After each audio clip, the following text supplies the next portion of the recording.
Porsche. They make the best sports cars in the world, or so I'm told.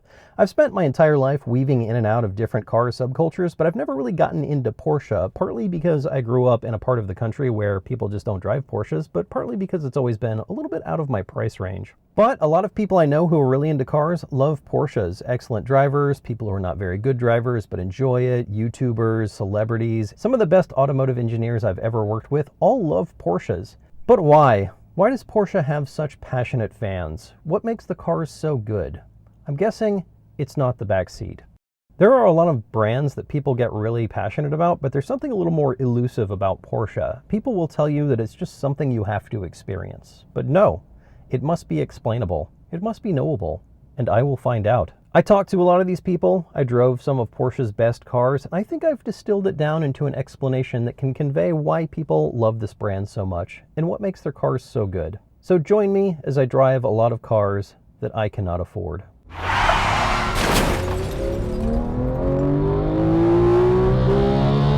To understand Porsche, you first need to understand the Volkswagen Beetle. And to understand the Beetle, you first need to understand Hitler. Porsche began as an engineering consulting company in Germany in the 1930s, and one of its first contracts was from the Führer himself. Ferdinand Porsche and his team were tasked with designing a reliable, efficient family car for the German people. That car would become the Volkswagen Type 1, later called the Beetle. Only a handful of civilian Beetles were made before production shifted to military transport vehicles and tanks. After the war, Ferdinand Porsche, who had been an SS officer in the Nazi Party, was arrested for war crimes. He was never tried, but spent almost 2 years imprisoned. During this time, his son, Ferry Porsche, kept the company in business. Ferry would soon design the first car to bear the Porsche name, the 356. Based on the Volkswagen Beetle, the 356 had a rear-mounted, air-cooled four-cylinder, but with a focus on performance. Early on, the company did not have much of a following, and it took them 2 years to make just 49 cars. But with constant improvement and some important wins in racing, the company began to sell more and more cars. The 356 went through 4 different design series, each having a little bit less in common with the Beetle. Production spanned 18 years and 76,000 cars before the 356 was replaced by a larger, more powerful, and more comfortable car, the 911. The 911, or 911 if you want to start an argument, was an evolution of the 356 in the same way that that car was an evolution of the original Beetle. It is currently on its 8th generation and is approaching 60 years old. It still has the rear engine, still has 2 doors with the tiny back seats, and it still has that distinctive shape. And people still love it. But why? Porsche was never on my radar as a kid. I didn't have the posters on my wall. I didn't have any friends with rich dads who drove them. I never really gave them much thought until I moved to California and started noticing them being driven by a lot of people I knew who were really into cars. In fact, almost everyone who is deep into cars loves Porsche. I've seen Jay Leno a dozen times at car meets around LA, and the only car I've ever seen him in twice is this one, a 1963 Porsche 356 Carrera II.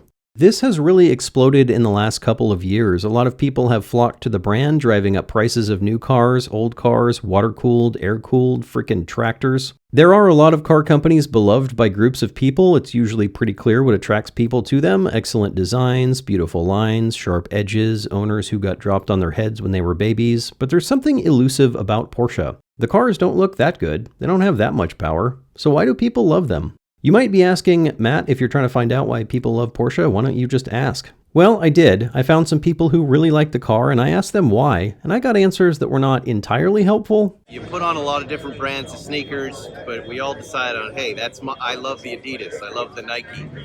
That was my experience with a Porsche 911. I like Spike. Nice guy. Good podcast. But this is not a very helpful answer. It doesn't really tell me anything. It's like if I asked you why you liked Nike shoes and you said, oh, it's like cars. Some people like BMW and some like Porsche. Let's keep asking people.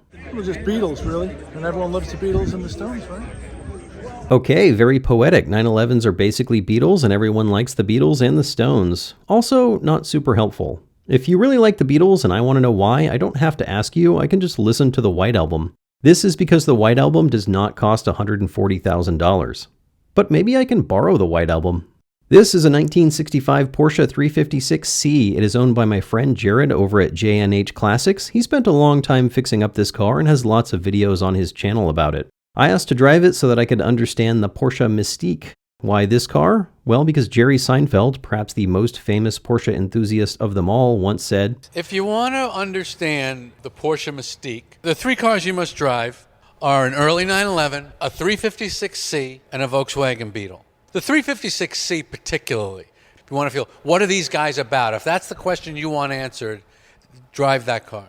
This car really surprised me, especially the way it drives. I like the way it looks, not so much the body style, but the interior is great. It has that mid-1960s feel before cars got too plasticky and too busy, but it's done really well. I love the dash, love the headliner, the seats are just comfortable enough, and it sounds pretty great. It's like a really well-engineered tractor.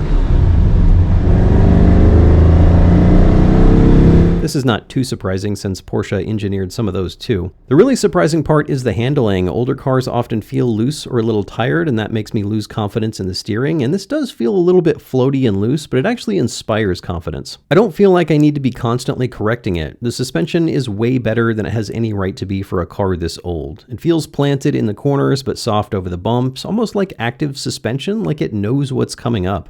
I really like this car. I want to own one of these cars. What are they, like 10 grand? Oh my. Never mind. I did actually find one for 10 grand. It has what real estate agents would call potential.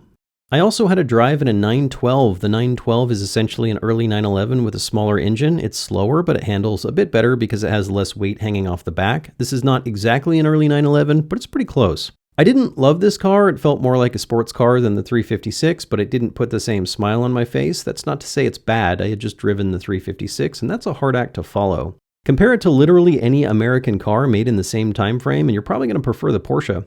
Like the 356, it has the confidence-inspiring handling. Both of these cars are more than the sum of their parts, more so than most cars. You can tell that they are engineered systems, not just engineered parts assembled into a system. There's a big difference.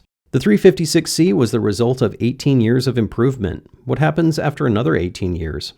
What happens after another 50 years? This is a 911 991.2 GT3. It has the same two-door, four-seat layout. It has the same engine in the back with the pistons on the side, just like the early 911s, just like the 356, just like the Beetle. This is what happens when you let the Germans improve on the same thing for a lifetime. It has 500 horsepower. It goes 200 miles per hour. It costs more than every vehicle I've ever owned combined. It is very nice. It is engaging in a way that few other cars are. Throttle response is incredible. Shifting is virtually instantaneous. The handling feels like the car knows what you're thinking. Turn on sport mode and all of those things get better. It will put a smile on your face, and it might send you to jail with a smile on your face.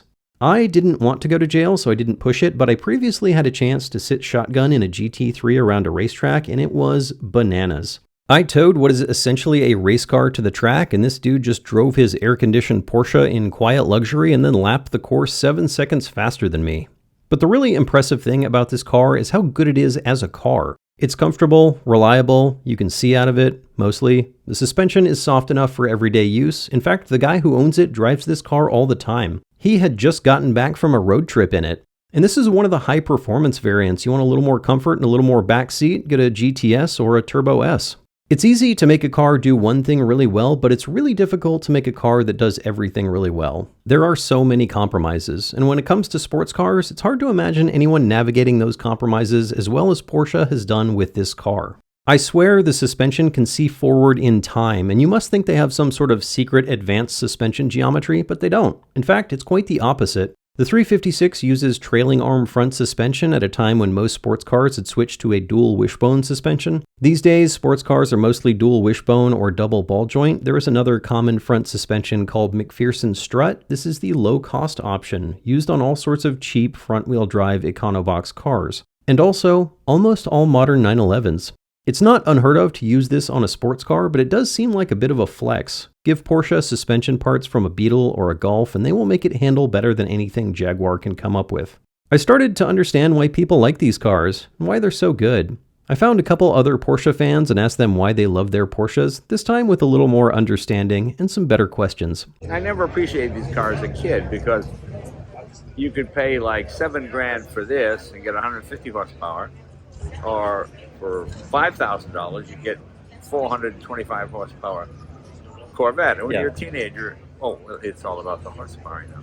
But then when you drive something like this, it's really the whole driving experience. You're really involved in the car. These cars never had power steering or any of that stuff back in the day. So everything had to be nicely weighted, nicely balanced.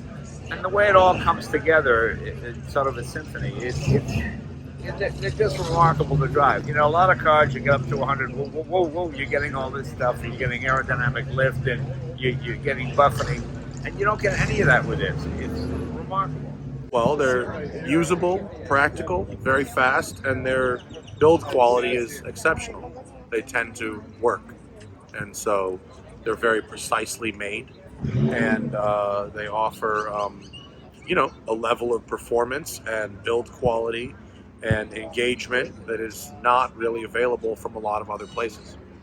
Do you think that's true going all the way back to the early cars in the 60s? Sure. I think the further back you go, the more different it is from regular cars. If you drive a 1971 Chevelle compared to a 1971 Porsche, one of those things is a shitbox, and it's not the Porsche. Air-cooled 911s especially were built to last. Okay, now we're getting somewhere. The cars are a symphony, every part working together to make a great product. This is rare and difficult. Also, good build quality. This is true, especially of the older cars. There are a ton of old Porsches still on the road. This partly has to do with the fact that they hold their value, so there's an incentive to keep your car on the road. Also, half a century of improvement on the same thing. This all leads to fantastic vehicles, which in turn leads to passionate fans.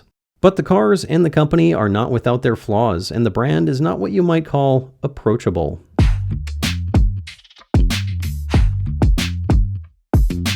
Porsche has never made affordable cars, but it's gotten a lot worse in recent years, even accounting for inflation. They say that an entry-level Porsche is a used Porsche, but even the used ones are out of reach to many people. They're expensive, especially now. Even the crappy ones. A 356 has more in common with a Beetle than a 911, and they're still $100,000. People say stuff like, oh, you have to drive the turbo to really appreciate Porsche, neglecting to mention that a turbo costs more than a house in Duluth.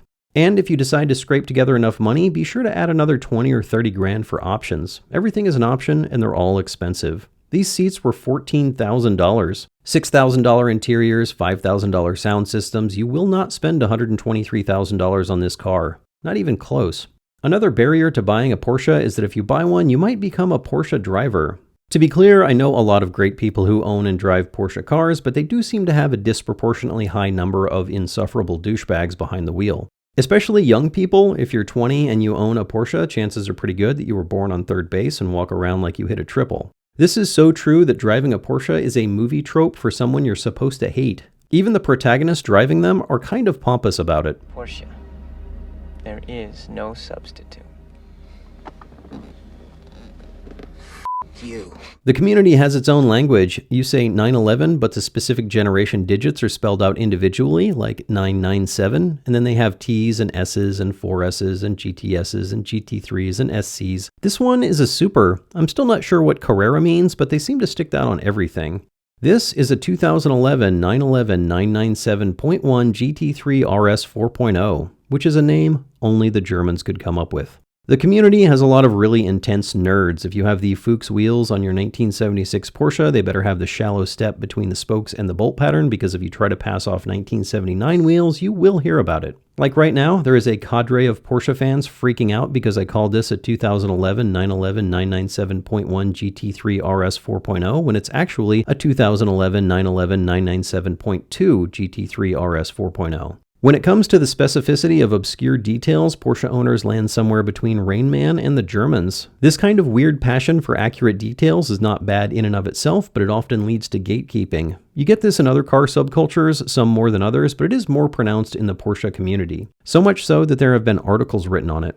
However, I have come to find out that there are a lot of really great people in the community, more so than I previously thought, and more so than a lot of other car subcultures. Several people took time to answer my questions on camera, and a few let me drive their very nice cars just to help me understand them better. You do get the whole spectrum of people driving Porsches.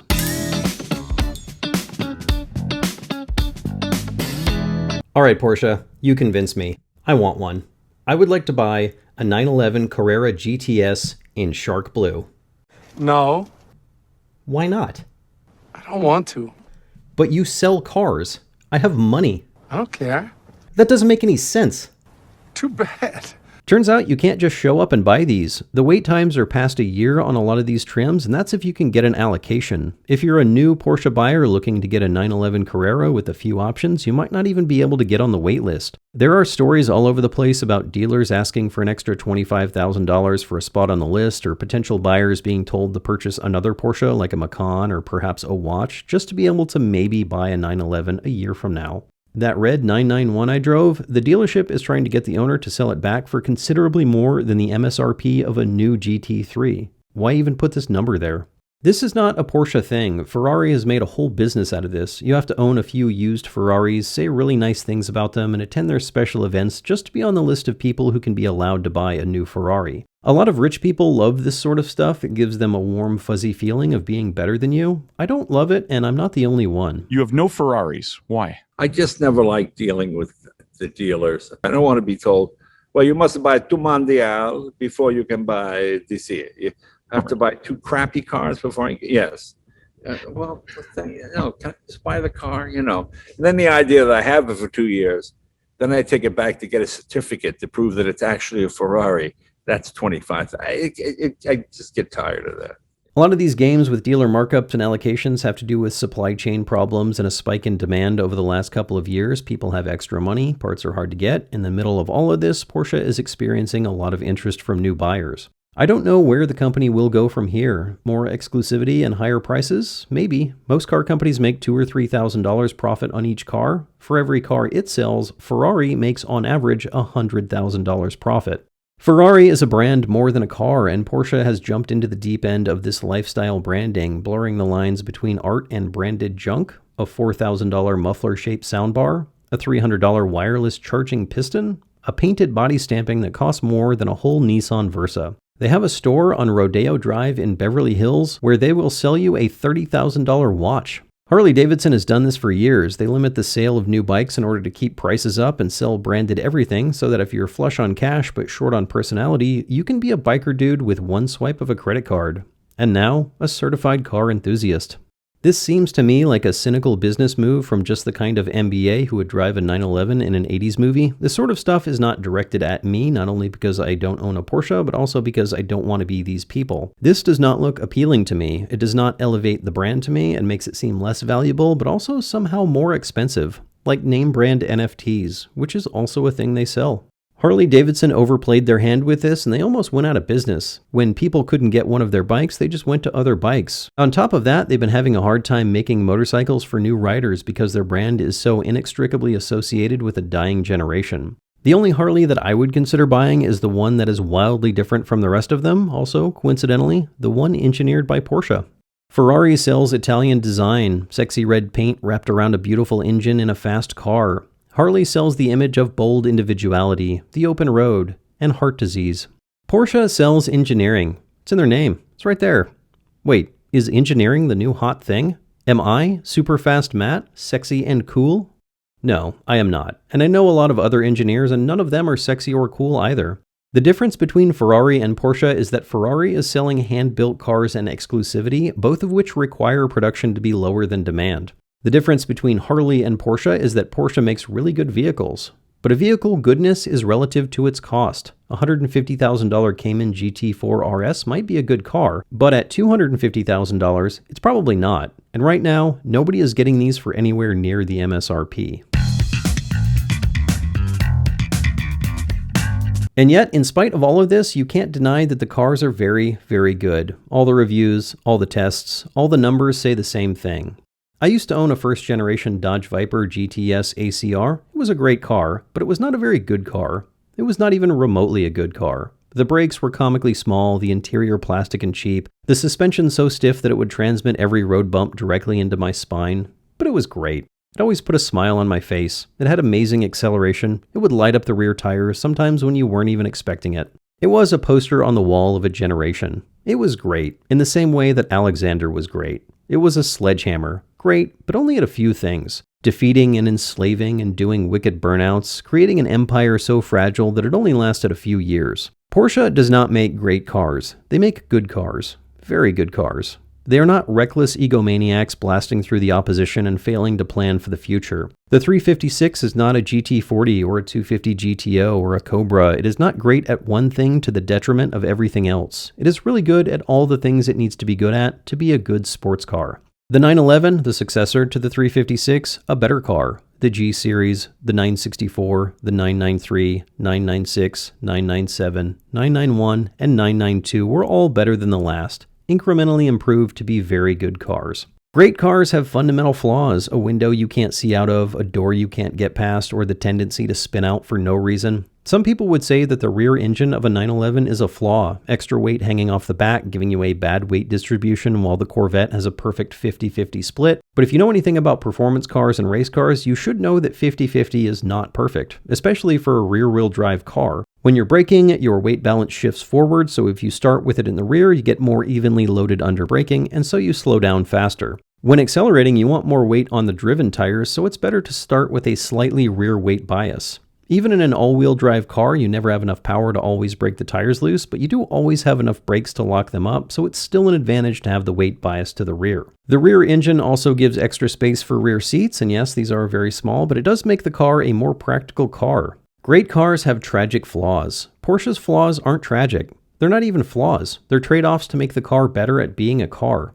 People like to look at numbers, horsepower, 0 to 60, Nürburgring times, but cars have to be more than individual numbers. You can do a 4-second quarter mile, but it doesn't matter if there's nowhere to put the groceries. Cars are more than the sum of their parts, some cars more than others. This, I think, is where Porsche really stands out. Car designs have different forces: cost, style, performance, safety, comfort. Some companies balance these poorly, some companies prioritize one aspect to a fault. Engineering is the process of balancing requirements. A well-engineered car has the best balance of all these things. Porsche does not have a great engineering team inside a big company. Porsche is a great engineering company. They do two things better than anyone else. They engineer the whole car together as a system, and then they continuously improve it. They have always been good at making a sports car that is also usable as an actual car. They didn't limit the usability to chase lap times, but now they've improved so much that they have variants that will obliterate the lap times of cars that are built to only set lap times. A few weeks ago, my friend Robin Shute won the Pikes Peak hill climb in a prototype race car. Second place was David Donner in a nearly stock 911 Turbo S on street tires, beating out all sorts of purpose-built race cars. Unbelievable. For the past 25 years, much of my life has revolved around cars, my job, my hobbies, my side gigs, auto racing, off-road, electric, combustion, motorcycles, all over the map. Most of the map anyway. I never really got into cars like Ferraris and Lamborghinis, and that's really just because they're not for me. Why would I spend $300,000 on a car when I could spend $3,000 on 100 cars? But what about Porsche? What about that 911 GTS in shark blue? Would I spend $142,000 on this car if that's all it took to actually buy it?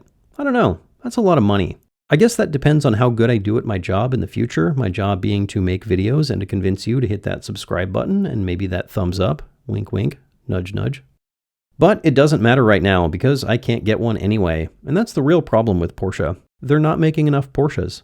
I don't know if that will change in the coming years, but I can say with some confidence that I know what Porsche will be doing in 5 or 10 years. They will be making a 2-door, 4-seat sports car that kind of looks like a fat guy sat on a Beetle. And it will be a very good car. It used to be that you had to impress people to get people to watch your show. Now you just have to impress the algorithm. So do me a favor, hit that subscribe button. All hail the algorithm.